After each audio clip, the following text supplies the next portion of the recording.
saya ingin membacakan ucapan Al-Imam Ibnul Qayyim rahimahullahu ta'ala yang indah dan bermanfaat berikut ini sebagai peringatan untuk kita semua dan sebagai pemberitahuan kepada yang belum mengetahuinya. Al-Imam Ibnul Qayyim rahimahullahu ta'ala di dalam kitab beliau Tuhfatul Maulud menyatakan, sebagian ulama menyatakan sesungguhnya Allah yang Maha Suci akan bertanya kepada orang tua tentang anaknya pada hari kiamat. Apakah ia telah mendidik mereka dengan pendidikan yang benar? Apakah dia telah menjalankan amanah yang Allah bebankan kepadanya tentang anak-anak mereka? Sebelum Allah Jalla wa'ala bertanya kepada seorang anak tentang ayahnya. Jadi Allah Jalla wa'ala akan meminta pertanggungjawaban pada orang tua tentang anak mereka sebelum Allah Jalla wa'ala meminta kepada seorang anak pertanggungjawaban tentang amanah yang Allah wajibkan kepadanya terhadap orang tuanya. Sebagaimana seorang ayah punya hak atas anaknya yang harus ia tunaikan, maka demikian pula seorang anak juga memiliki hak yang harus ditunaikan oleh orang tuanya. Sebagaimana Allah Jalla wa'ala telah berfirman,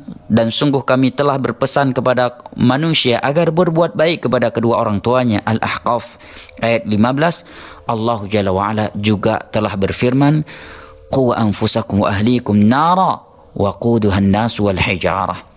Wahai orang-orang yang beriman, wahai orang-orang tua, selamatkanlah diri-diri kalian dan anggota keluarga kalian dari api neraka yang bahan bakarnya adalah manusia dan bebatuan. At-Tahrim ayat ke-6. Kemudian kata Al-Imam Ibnul Qayyim rahimahullah, wasiat Allah, pesan Allah Jalla wa'ala untuk orang tua agar menjalankan amanah yang Allah wajibkan kepada mereka terkait anak-anak mereka itu sebelum pesan Allah Jalla wa'ala kepada kaum anak terhadap orang tua mereka. Barang siapa yang mengabaikan pendidikan agama untuk anak-anaknya, ia akan memberi manfaat kepadanya dan dia membiarkan anaknya begitu saja, maka sungguh dia telah melakukan puncak keburukan terhadap anak-anaknya. Dan kerusakan anak-anak itu tidaklah datang kecuali dari sisi orang tua dan terkhusus kaum ayah.